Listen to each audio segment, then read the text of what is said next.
Shalom Strong Builder, apa kabar Bapak Ibu Saudara sekalian yang tentunya hari ini masih berada di rumah dan kita mengikuti anjuran pemerintah untuk kita tetap di rumah saja. Hari ini kita ingin mendengar arahan firman Tuhan yang saya ambil dari sebuah ayat di dalam Matius 7 ayat 28. Dikatakan demikian, dan setelah Yesus mengakhiri perkataan ini, takjublah orang banyak itu mendengar pengajarannya, sebab ia mengajar mereka sebagai orang yang berkuasa, tidak seperti ahli-ahli Taurat mereka. Banyak orang berpikir ketika mereka mendengar apa yang Yesus akan ajarkan, mereka menanti-nantikan apa yang Yesus ingin katakan di tengah-tengah mereka, dan mereka mungkin ada yang cuek, mereka mungkin ada yang penuh perhatian. Dan ketika Yesus memulai pengajarannya, yaitu khotbah di bukit, dan sampai terakhir, saudara, banyak orang takjub. Bukan cuma takjub, mereka takjub karena apa? Mereka takjub karena tidak seperti ahli-ahli Taurat. Yesus mengajar sebagai orang atau pribadi yang berkuasa, tidak seperti ahli-ahli Taurat di dalam hidup mereka.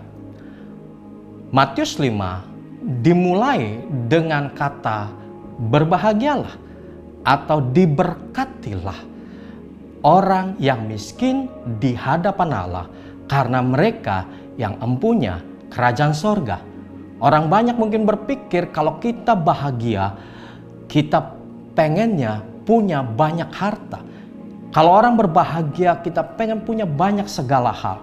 Tetapi Yesus berkata, orang yang miskin di hadapan Tuhan, dialah yang empunya kerajaan Allah. Dan Yesus terus mengajar banyak hal yang orang banyak tidak mengerti. Contohnya lagi, saudara, di dalam Matius 5 ayat 38 sampai 39, kamu telah mendengar firman, mata ganti mata dan gigi ganti gigi.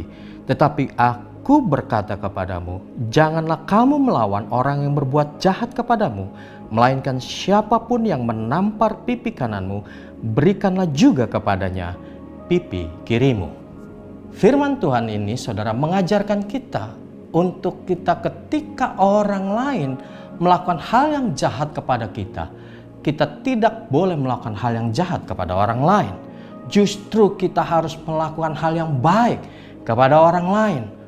Di zaman itu, pembalasan adalah hal yang biasa karena diajarkan untuk mata ganti mata, gigi ganti gigi. Tetapi Tuhan mengajarkan untuk kita membalas, bukan membalas yang jahat, tetapi membalas kejahatan dengan kebaikan. Yesus datang ke dunia ini untuk menyelamatkan manusia yang berdosa. Tetapi bukan saja untuk menyelamatkan manusia yang berdosa, tetapi supaya kerajaan Allah, nilai-nilai kerajaan Allah juga diterapkan oleh seluruh umat manusia. Setiap kita seharusnya ada di dalam kerajaan terang. Dan ketika kita ada di dalam kerajaan terang, maka nilai-nilai kerajaan terang itu harus ada di dalam hidup kita. Ada banyak orang, mereka mengaku ada di dalam kerajaan terang, tetapi kehidupannya, nilai-nilainya tidak seperti ada di dalam kerajaan terang. Tuhan mau kita bukan hanya ada di dalam kerajaan terang, tetapi Tuhan mau kita juga mempunyai nilai-nilai di dalam kerajaan terang itu. Ketika kita ada dalam kerajaan terang, kita menjadi warga kerajaan Allah, maka seharusnya budaya hidup kita ada juga di dalam kerajaan Allah itu. Contohnya, kalau kita ada di dalam negara Indonesia, kita seharusnya mengikuti peraturan, mengikuti apa yang diatur oleh bangsa Indonesia atau negara Indonesia. Kalau seandainya kita berpindah dari negara Indonesia kepada negara yang lain, dan kita menjadi warga negara lain, saudara, kita seharusnya juga mengikuti budaya atau nilai-nilai atau peraturan dari negara lain tersebut, saudara. Karena apa? Karena kita adalah warga negara lain. Demikian juga hidup kita. Kita seharusnya ada dalam kerajaan terang Yesus sudah memanggil kita dari kerajaan gelap kepada kerajaan yang terang, saudara. Seharusnya kita juga nilai-nilai budaya kita ada juga di dalam kerajaan terang. Apa yang berubah, saudara, di dalam hidup kita ketika kita ada di dalam kerajaan terang, saudara, di dalam warga negara kerajaan sorgawi? Ada dua hal perubahannya. Yang pertama adalah saya sebut dengan culture change atau perubahan budaya. Hidup kita dibentuk oleh budaya dan nilai-nilai. Kita mau anak kita atau pasangan kita membaca Alkitab. Kita mau menerapkan nilai-nilai kerajaan Allah. Tetapi ketika kita tidak melakukannya, maka anak-anak kita, pasangan kita juga tidak akan melakukannya, saudara. Kita memulai sebuah nilai dari diri kita sendiri.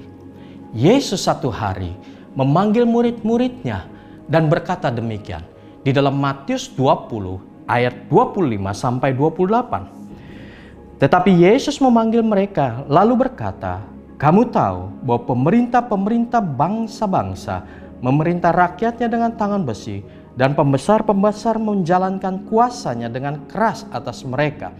Tidaklah demikian di antara kamu. Barang siapa ingin menjadi besar di antara kamu, hendaklah ia menjadi pelayanmu. Dan barang siapa ingin terkemuka di antara kamu, hendaklah ia menjadi hambamu. Sama seperti Anak Manusia datang bukan untuk dilayani, melainkan untuk melayani dan untuk memberikan nyawanya menjadi tebusan bagi banyak orang." Ketika Yesus mengajarkan ini kepada murid-muridnya, dia berkata, "Ya, Anak Manusia datang bukan untuk dilayani, tetapi untuk melayani." Kalau saya ingin bertanya kepada Bapak Ibu Saudara sekalian, lebih enak mana? Melayani ataukah dilayani? Tentunya kita banyak berkata, "Oh, lebih enak dilayani, Pak. Kita lebih suka dilayani." Dan ketika kita mau melayani, ada banyak hal yang tidak enak dalam hidup kita. Justru karena itulah Yesus mengajarkan kepada murid-muridnya untuk melayani. Ketika kita memulai sebuah nilai di dalam kerajaan Allah, tentunya tidak enak. Di awal-awal tidak enak. Saya ambil contoh ilustrasi seperti berikut, saudara. Di hadapan saya sudah ada sepiring mie instan, saudara. Biasanya saya memakan mie instan ini dengan menggunakan sumpit di tangan kanan saya. Saya dengan begitu mudah mengambil mie ini dan memakannya. Tetapi kalau satu hari saya ingin berpikir, saya ingin pindah. Biasanya saya makan dengan tangan kanan, tetapi saya ingin satu hari saya ingin makan dengan sumpit ini di tangan kirinya. Saya akan coba, saudara.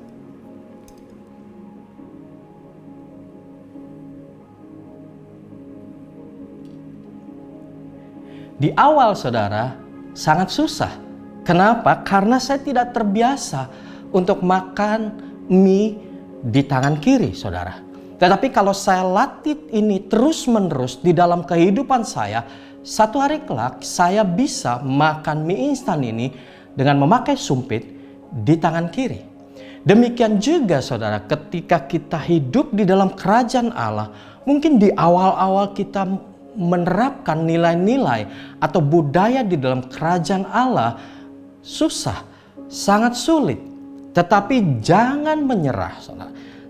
Saya percaya ketika kita latih diri kita terus-menerus, ketika kita mulai melayani Tuhan terus-menerus, ketika kita mulai melepaskan ego kita terus-menerus, maka saya percaya budaya atau nilai-nilai kerajaan Allah ada dalam hidup Bapak Ibu Saudara sekalian. Hari-hari ini kita sedang di rumah saja, saudara. Hidup kita mungkin sedang berubah. Kita mungkin sering cuci tangan. Kita mungkin punya banyak hal dalam kehidupan kita. Cara hidup kita, pola kerja kita, semuanya berubah, saudara. Dan bahkan mungkin ketakutan sedang ada dalam hidup kita. Karena di dalam kondisi yang tidak menentu seperti sekarang ini, kita mungkin berkata, Tuhan ada di mana? Tuhan, di manakah Engkau? Yang katanya Allah adalah Allah Immanuel, Allah yang selalu beserta dengan kita. Tetapi saya ingin menguatkan Bapak Ibu Saudara sekalian, bahwa janganlah engkau takut. Karena Tuhan selalu beserta dengan kita. Tuhan menghitung rambut di kepala kita. Dan kita ini lebih berharga dari banyak burung pipit. Di dalam kitab Matius dikatakan seperti itu. Sebuah ayat saudara di dalam Filipi 4 ayat 6-7 dikatakan demikian. Janganlah hendaknya kamu khawatir tentang apapun juga, tetapi nyatakanlah dalam segala hal keinginanmu kepada Allah, dalam doa dan permohonan dengan ucapan syukur. Damai sejahtera Allah yang melampaui segala akal akan memelihara hati dan pikiranmu di dalam Kristus Yesus. Ayat ini berbicara bahwa kita harus menyerahkan segala kekhawatiran kita, segala ketakutan kita di dalam doa kita, di dalam permohonan kita dengan ucapan syukur bahwa hidup kita masih dilindungi oleh Tuhan kita. Dengan ucapan syukur bahwa setiap hari ketika kita bangun pagi, kita masih bisa bernafas, bahwa ucapan syukur bahwa Tuhan selalu beserta dengan kita. Damai sejahtera Tuhan akan memelihara hati dan pikiran kita, saudara. Bagaimana caranya? Damai itu terus-menerus ada dalam hati dan pikiran kita. Filipi 4 ayat yang ke-8 dikatakan demikian.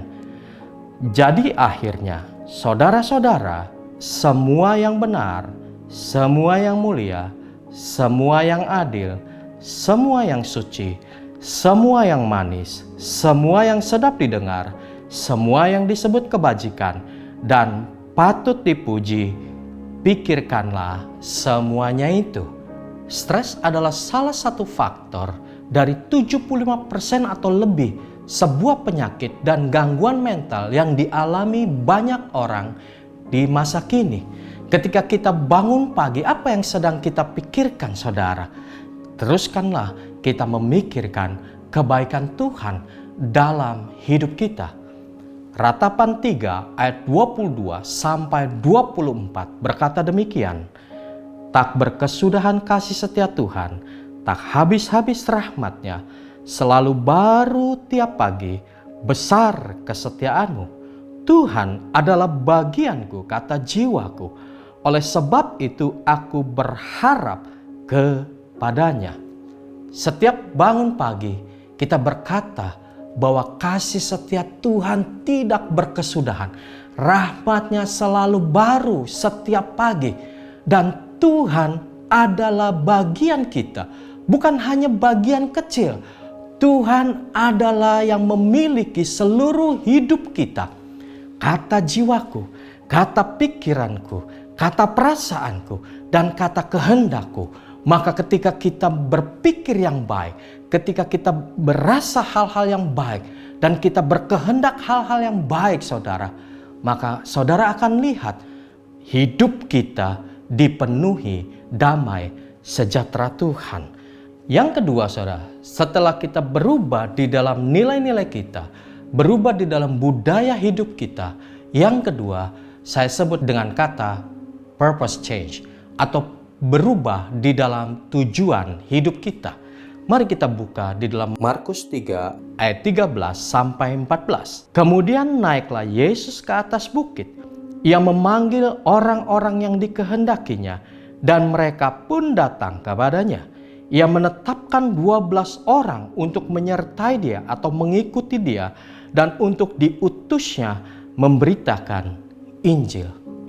Yesus memanggil murid-muridnya untuk mengikuti dia dan untuk menjadi penjala manusia.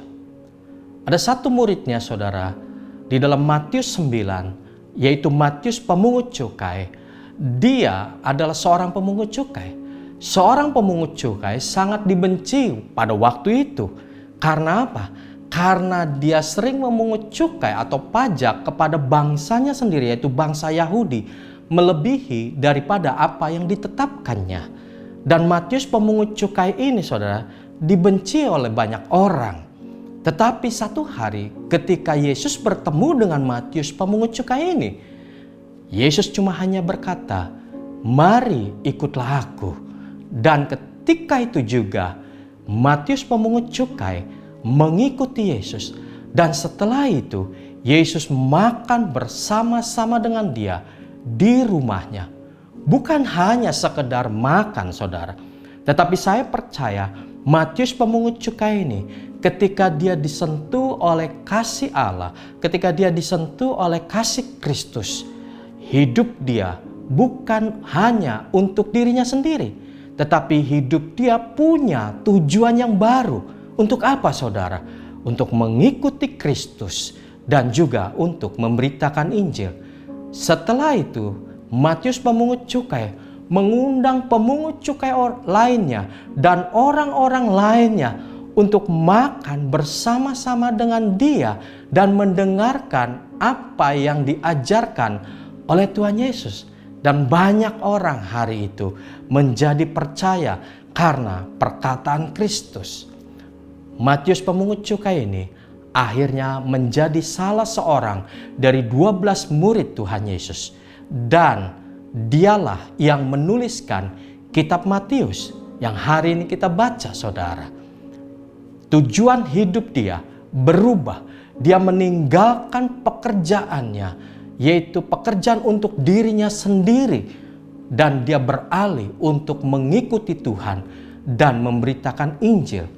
Di dalam hidup kita mungkin jadi seorang pelajar, kita seorang mahasiswa, ataupun seorang karyawan, pemilik perusahaan barangkali, atau apapun, bahkan ibu rumah tangga sekalipun. Profesi yang saudara geluti hari ini itu bukan hanya dijalankan hari demi hari, tetapi percayalah, profesi yang saudara geluti hari ini tujuannya hanya satu, agar supaya melalui hidup saudara, orang lain melihat ada Kristus dalam hidup kita.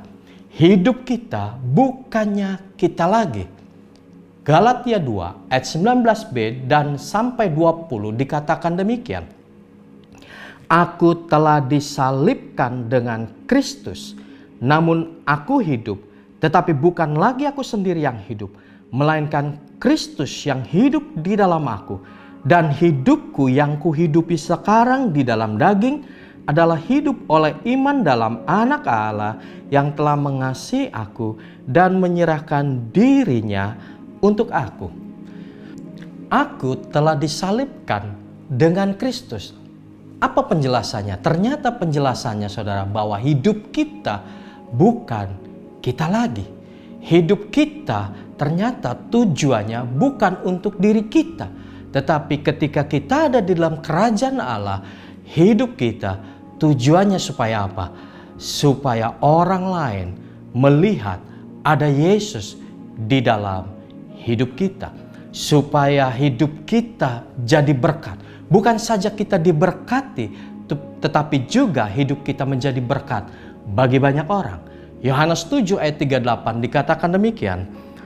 Barang siapa percaya kepadaku, yaitu Yesus, seperti yang dikatakan oleh kitab suci, dari dalam hatinya akan mengalir aliran-aliran air hidup.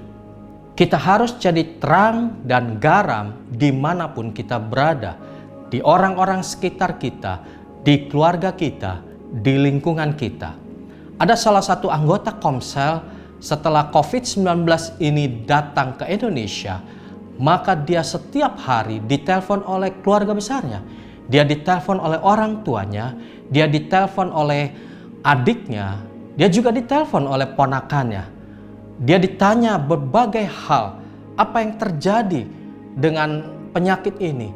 Banyak orang sedang ketakutan, anggota keluarganya ketakutan, tetapi dia menenangkan keluarga besarnya untuk tetap percaya kepada Tuhan. Satu hari ponakannya menelpon kepada dia, saudara. Ponakannya kena gejala flu, demam saudara. Dan dokter sudah mengira-ngira ponakannya terkena virus COVID-19. Dia berdoa buat ponakannya ini. Karena apa? Esok harinya ponakannya akan diperiksa paru-parunya. Dia berdoa di dalam nama Tuhan Yesus Kristus. Segala virus-virus yang ada dalam tubuh ponakannya lenyap saudara. Dan ketika diperiksa saudara, apa yang terjadi? Ternyata ponakannya ini sembuh. Ternyata ponakannya ini hanya flu biasa, hanya demam biasa, dan paru-parunya bersih. Siapa yang menyembuhkannya? Tuhan Yesus Kristus. Kalau kita hari ini ada di dalam kerajaan terang, itu karena Kristus sudah mati atas hidup kita. Karena Yesus sudah disalibkan, karena kasih-Nya yang begitu besar, sehingga barang siapa yang percaya kepadanya tidak binasa, melainkan beroleh hidup yang kekal. Kalau sebentar kita ingin merenungkan kasih Kristus itu lewat perjamuan kudus yang sudah kita siapkan di rumah kita masing-masing saudara. Kita percaya, kita ingin terus mengingat Kristus itu ada dalam hidup kita. Kasih setia Tuhan tidak pernah berkesudahan, selalu baru di dalam hidup kita. Setiap hari kita merenungkan kasih itu.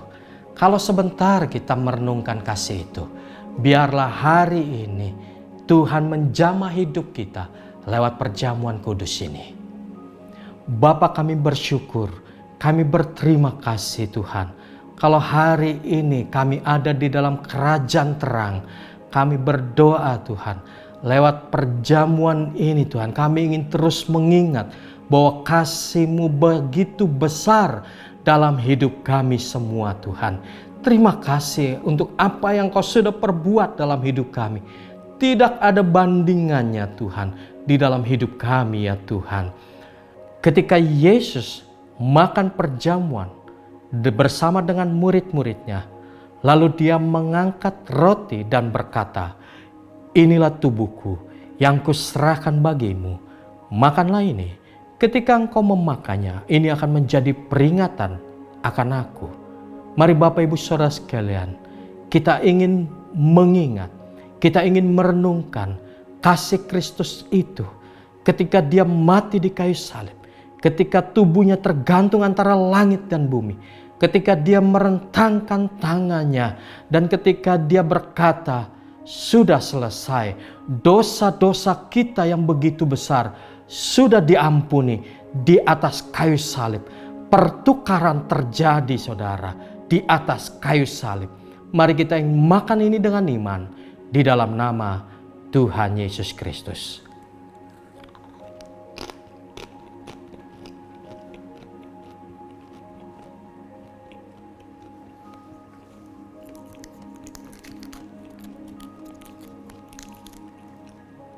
Lalu Dia mengangkat cawan dan berkata, "Inilah darahku yang kucurahkan bagimu. Minumlah ini, ketika engkau meminumnya, ini akan menjadi peringatan akan aku, bahwa dosamu, pelanggaranmu, kejahatanmu yang begitu besar sudah disucikan oleh darah Kristus."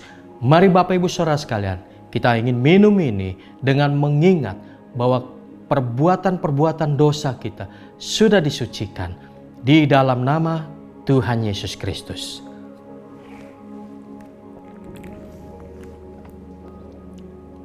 Bapa, terima kasih Tuhan. Terima kasih, kami mengucap syukur. Kami berterima kasih buat pengorbanan-Mu atas hidup kami semua. Kalau hari ini kami ada di dalam kerajaan terang, kami mengucap syukur. Kami berterima kasih. Kami mau hidup kami ada di dalam nilai-nilai kerajaan sorga.